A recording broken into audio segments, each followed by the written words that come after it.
Olá, pessoal, tudo bem? Aqui quem fala é a professora Natália e no vídeo de hoje nós terminaremos de resolver os exercícios da unidade 3 do livro 4, né? A unidade que fala sobre estudo dos gases. E vamos terminar os exercícios da sessão para casa, certo? Então vamos lá. Questão número 8. Um recipiente de paredes rígidas contendo apenas ar aberto para a atmosfera é aquecido de 27 graus Celsius a 127 graus Celsius. Calcule a percentagem básica de ar que saiu no recipiente, a percentagem máxima de ar que saiu do recipiente quando atingido o equilíbrio final. A porcentagem máxima, né, ela vai estar relacionada ao número de mols, já que a massa do ar é proporcional ao número de mols, ok? Então, a gente tem que descobrir o número de mols inicial e o número de mols final. Nós temos aqui a fórmula, né, PV é igual a nRT. Como nós queremos descobrir o número de mols, eu vou passar o RT para lá, dividindo, e eu posso reescrever que N é igual a PV dividido por RT, certo? Desse modo, eu vou calcular, ó, N inicial e N final, ok? A gente vai achar o número de mols iniciais dentro do recipiente e o número de mol final dentro do recipiente. Então, a gente não tem dados de pressão nem de volume, então eu vou repetir. R é uma constante, por enquanto eu vou deixar R mesmo. E a temperatura inicial é 27 graus Celsius. Só que eu tenho que passar para Kelvin, então para isso eu tenho que somar 273. E aqui nós teremos então 300 Kelvin, né? Então vou botar aqui que a temperatura inicial é 300. Como é um recipiente aberto, né? A pressão final é a mesma que a pressão inicial, né? Porque ele está aberto, então vai perder massa para a atmosfera se expandindo. Então, eu vou botar aqui, ó, que a pressão final, vou repetir P, já que é o mesmo valor. O volume do recipiente também é o mesmo. R é constante, né?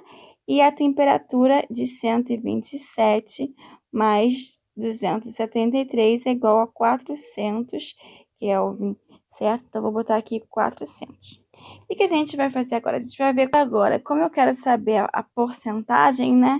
Eu vou ver qual é a razão entre N final e N inicial. Para isso, a gente vai botar, ó, quem é N final, né? É 4 PV vezes RT, certo? PV vezes R e T, que é 400. Quem é N inicial? PV sobre R vezes 300. Aqui a gente tem uma divisão de frações, né? Então, o que eu vou fazer? Como é que a gente resolve divisão de fração? A gente repete a primeira e multiplica pelo inverso da segunda, certo? Sendo assim, a gente pode cortar P com P, P com V, R com R, e o que vai sobrar é 300 sobre 400. Que quando a gente fizer essa continha aqui, a gente vai ver que é 0,75, ou seja, 75%. Isso quer dizer que o número de mols final é igual a 75% do número de mols inicial. Essa é a quantidade que restou no recipiente, certo? Se restou 25%, qual vai ser a quantidade que saiu? Desculpa, se restou 75%, qual é a quantidade que saiu? Então, a quantidade que saiu é 25%. 25% saiu, ok? Então, vamos para a próxima questão. Em um laboratório é realizado o seguinte experimento a 300 Kelvin. 2 balões de 2 litros, 2 litros cada são conectados por uma torneira, conforme ilustra a figura a seguir. Dado a constante dos gases, né, que é 0,082, o balão A contém 1 atm de hidrogênio e o balão B contém 0,75 atm de oxigênio mais 0,5 de hidrogênio. Admitindo-se o comportamento ideal dos gases e que não ocorra nenhuma reação química, calcule a pressão parcial dos gases em equilíbrio após abrir a torneira. Então, essa questão, a gente vai ter que fazer bastante cálculos, ok? Primeira coisa que a gente vai ter que fazer uma expressão para o número de mols de cada uma dessas substâncias, ok? Então, a gente tem aqui a nossa fórmula, né? PV é igual a nRT, que eu posso reescrever, né? Passando o RT para lá, dividindo, que N é igual a PV sobre RT, certo? Então, primeira coisa que a gente vai fazer, né, agora, é encontrar uma expressão para o número de mols de hidrogênio no balão A. Então, o número de mols de hidrogênio no balão A, vou botar aqui A, é igual à pressão do hidrogênio nesse balão A, vezes o volume do balão A dividido por RT, certo? Agora, a gente também tem hidrogênio no balão B. Para esse balão, ó, a pressão, o número de mols de hidrogênio no balão B é igual à pressão do hidrogênio no balão B vezes o volume do balão B sobre RT, ok? E vamos fazer isso também para o oxigênio. O número de mols do oxigênio no balão B é igual à pressão do oxigênio no balão B vezes o volume do balão B sobre RT, ok? A gente sabe que o volume total, ele está dizendo, né, que esse balão tem 2 litros, esse balão tem 2 litros. Então, quando abrir a torneira, o volume total vai ser de 4 litros, certo? E a gente também sabe que o número de mols final, ele vai ser igual ao número de mols de hidrogênio no balão A, mais o número de mols de hidrogênio no balão B, mais o número de mols de oxigênio no balão B, ok? O que eu vou fazer agora? Eu vou substituir, ó, aqui essas expressões pelas expressões que a gente encontrou, ok? Então, vou colocar aqui, ó. Quem é N, número de mols de hidrogênio no balão A? É P do hidrogênio no balão A, vezes o volume do balão A, dividido por RT, mais quem é o número de mols de hidrogênio no balão B? É igual a pressão do hidrogênio no balão B, vezes o volume do balão B dividido por RT, certo? E quem é o número de mols de oxigênio? É a pressão do oxigênio vezes o volume do balão B dividido por RT, ok? E quem é agora o meu número de mols final? Vai ser aqui, ó, o meu número de mols final, né? Vai ser a minha pressão final vezes o volume final dividido por RT. RT eu posso cortar, né? Porque ele é denominador comum, tá? Ele é um denominador comum, né? A todos os recipientes, a todas as frações. Desculpa. Então, o que eu vou fazer agora? Eu vou substituir os valores que eu tenho, certo? De acordo com o enunciado. A pressão final eu quero descobrir. O volume final é de 4 litros, certo? O volume inicial o volume inicial não, é a pressão inicial do hidrogênio no balão A, ele está dizendo que é 1 atm. E o volume inicial nesse balão é 2 litros. Mas a pressão do hidrogênio no balão B, ele está dizendo que é 0,5 vezes o volume do balão B, que é 2, mais a pressão do oxigênio, que ele também deu, que é 0,5, né? Aqui, o oxigênio, vezes o volume, que também é 2, certo? Então, a gente vai resolver essa continha agora. Como é que vai ficar? 4 vezes PF é igual a 2 mais 1 mais 1. Então, 4PF é igual a 4, PF é igual a 1 ATM, certo? Então, aí a gente achou a pressão total, a pressão final, certo? Como as pressões parciais elas são proporcionais ao número de mols, a gente pode escrever o seguinte, ó, que a pressão parcial do hidrogênio sobre a pressão parcial, a pressão total, né, final, é igual ao número de mols de hidrogênio sobre o número de mols total, né? Ok?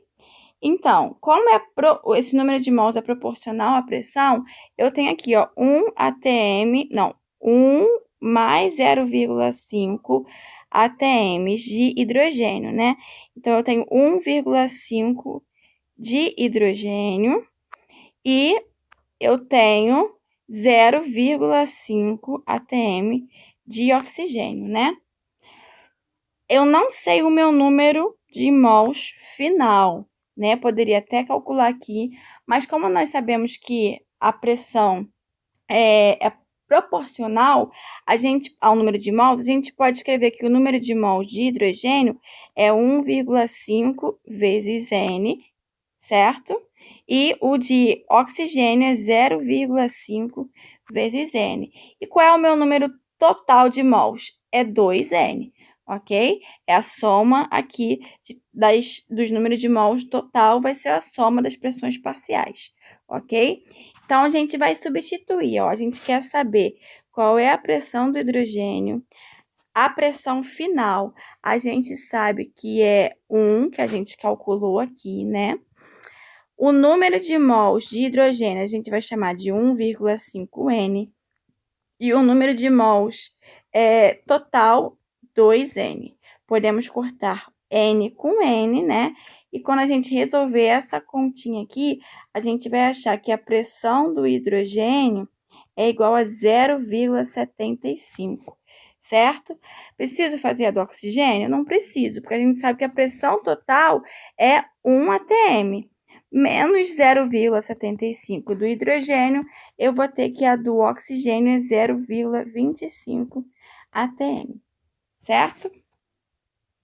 A velocidade com que um gás atravessa uma membrana é inversamente proporcional à raiz quadrada de sua massa molar.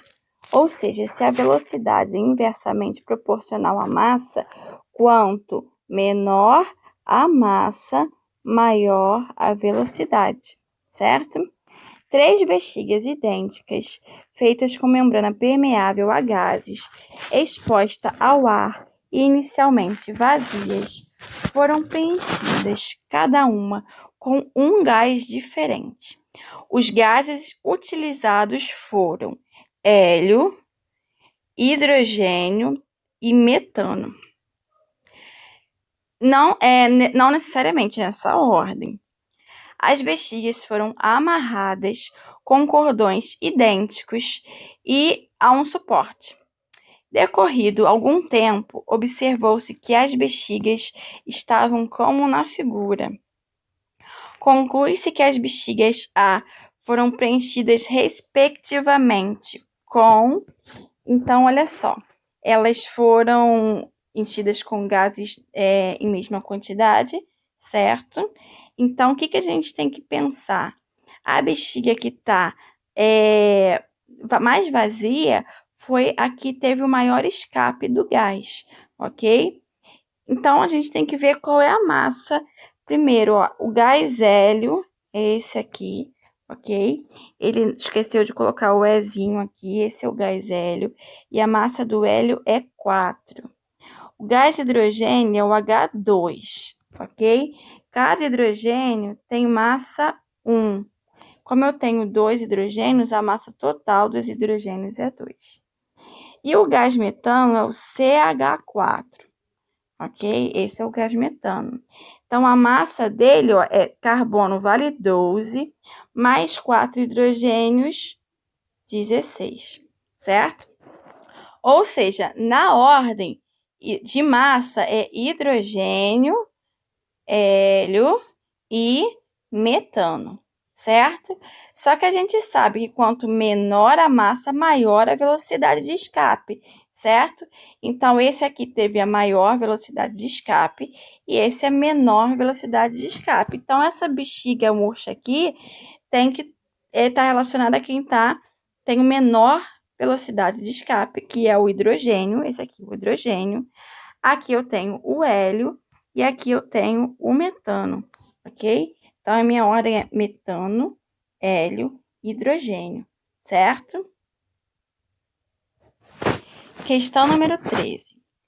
3 recipientes de volumes fixos contêm cada um uma substância pura no estado gasoso. Os gases estão armazenados nas mesmas condições de temperatura e pressão e os recipientes estão representados no esquema a seguir. Pode-se afirmar que o gás contido no recipiente 2 e a massa do gás do recipiente 3 são, respectivamente. Vamos analisar então o primeiro recipiente aqui, certo? Vou escrever para ele, ó, PV é igual a NRT, certo? Nós não temos o dado nem de pressão, nem de temperatura ainda, ok?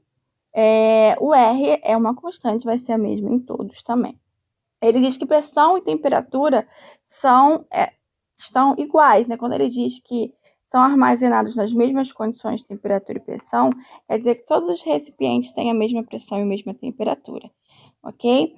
Então, eu vou escrever aqui, ó, P, que a gente não sabe qual é, para esse balão o volume é de 5 litros, ok? R, eu sei que é 0,082, temperatura eu não sei qual é. Número de mols para o oxigênio, a gente pode achar já que ele deu a massa. Porque a gente tem uma fórmula que o número de mols é igual a massa, que a gente sabe que é 16, dividido pela massa molar, que é aquela que a gente vê na tabela periódica. Então, para o oxigênio, a gente vai ter 16 gramas, que é a massa que ele deu, e a massa molar, que a gente vai encontrar lá na tabela periódica, é 32. Então, o número de mols é 0,5 e eu vou colocar aqui, ó, 0,5, certo? Vou fazer o quê? Passar tudo que é número para um lado, que não é número para o outro. Então, vou ficar aqui, ó, 5 dividido por 0,5 é igual a RT dividido por P, certo? 5 dividido por 0,5 é igual a 10, é igual a RT sobre P. Vou guardar essa informação, ok? Vamos ver agora para o próximo recipiente, certo? Para o próximo recipiente, eu não sei quem é P, eu sei que o volume é 10, ok? Eu sei, em lugar de N, ó, eu vou escrever massa sobre massa molar, ok? Massa, que é 28, sobre a massa molar, que a gente também não sabe qual é ainda, vezes RT, certo? O que eu vou fazer? Eu vou passar esse P para o lado de lá dividindo, o M para cá multiplicando e o 28 também para cá dividindo. Aí eu vou ter que 10 vezes a massa molar dividido por 28 é igual a RT sobre P. Como esse RT sobre P é igual a esse aqui, eu posso substituir isso aqui por 10. Então, eu vou reescrever 10 vezes a massa molar sobre 28 é igual a 10, certo? Vou cortar, né, aqui com aqui, aqui vai sobrar 1, certo? Então, vai ter que a massa molar é igual a 28. Aí, a gente vai ver qual dos elementos aqui que tem, né, massa 28. Por exemplo, a massa do carbono, a gente vai olhar na tabela periódica, vai ver que é 12. Vou fazer aqui, ó, pro CO2, tá? A massa do carbono é 12, mas a massa do oxigênio é 16. Como eu tenho 2 oxigênios, 32. Então, a massa do CO2 é 44, certo? A massa do nitrogênio, de um nitrogênio, é 14. Então, a dos dois juntos é 28. Então, a gente já pode eliminar a letra D, a gente pode ser, a letra E também pode ser, ok? CO, eu tenho a massa do carbono, que é 12, mais 16, certo? Que é a massa do carbono. A gente vai ter 28, então pode ser o CO. E aqui, C4H8, só de carbono, 12 vezes 4, 48 já passa. Então, a gente pode eliminar essas duas, ok? Agora, a gente vai descobrir qual é a massa aqui, já que a gente sabe que o gás é um metano, né? Então, vou escrever de novo, ó. PV é igual a nRT. No lugar de N, eu vou colocar, ó, massa sobre massa molar. PV é igual a massa sobre massa molar vezes R vezes T, certo? Pressão a gente não sabe qual é, o volume é 15. A massa a gente quer descobrir, massa molar do metano, 12 para o carbono, mais cada hidrogênio tem massa 1, como são 4 hidrogênios, 16. Então, vou botar aqui, ó, 16 vezes R vezes T, certo? O P vou passar para cá dividindo. O 16 para lá multiplicando e o M para lá dividindo. Então, vai ficar 15 vezes 16, sobre M, deixa eu ver se eu consigo tirar essa bolinha daqui. Foi. É igual a RT sobre P. A gente sabe que RT sobre P é igual a 10, né? Então, eu vou escrever aqui, vou vir para cá, ó. 15 vezes 16 sobre M é igual a 10, ok?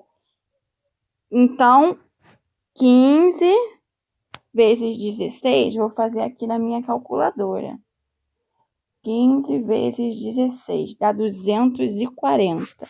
Então, 240 é igual a 10M. Então, M é igual a 240 sobre 10, que é igual a 24, certo? Então, a minha massa é 24, a única alternativa que eu tenho é essa. Então, a letra C é a minha resposta correta. Vamos para a questão número 14, que é a nossa última questão de hoje. A atmosfera é uma preciosa camada de gases, considerada vital, protegendo os seres vivos das radiações nocivas e fornecendo substâncias importantes como oxigênio, nitrogênio, dióxido de carbono, água, dentre outras. Além disso, os gases têm ampla aplicabilidade. O N2O é usado como anestésico, CO2 no combate a incêndios, o CH4 como combustível e o O2 em equipamentos de mergulho. Considerando os conceitos relacionados com a teoria dos gases ideais, numere a segunda coluna de acordo com a primeira, certo? Então, na primeira coluna nós temos fração molar, princípio de Avogadro, transformação isocórica, lei de Dalton das pressões parciais, transformação isobárica e transformação isotérmica, certo? Então, vamos lá. Primeiro, para uma quantidade fixa de um gás ideal, a volume constante, a pressão é diretamente proporcional à temperatura. Volume constante caracteriza uma transformação que pode ser chamada de isocórica ou isovolumétrica, tá? Então, aqui nós temos o número 3, certo? Agora, sobre as mesmas condições de temperatura e pressão, volumes iguais de dois gases ideais contêm igual número de moléculas. Essa aí está relacionada à lei volumétrica, que é o princípio de Avogadro. Então, aí nós temos a alternativa 2, certo? A pressão total de uma mistura de gases ideais é igual à soma das pressões individuais de cada gás presente na mistura. Aí nós temos a lei de Dalton das pressões parciais, certo? Que seria as pressões individuais, é o mesmo que pressão parcial. Então, aqui nós temos o número 4. Razão entre o número de mols de um gás ideal presente em uma mistura gasosa e o número de mols total de uma mistura. Isso aí é a fração molar, como a gente viu, né, nos exercícios anteriores, certo? E para uma quantidade fixa de um gás ideal, a pressão constante, o volume é diretamente proporcional à temperatura. Uma transformação com pressão constante é uma transformação isobárica. Então, aqui nós temos a número 5, certo? A isotérmica, que não teve nenhum número para a gente relacionar, seria uma transformação com temperatura constante, ok? Então, por hoje é só e vejo vocês na próxima aula.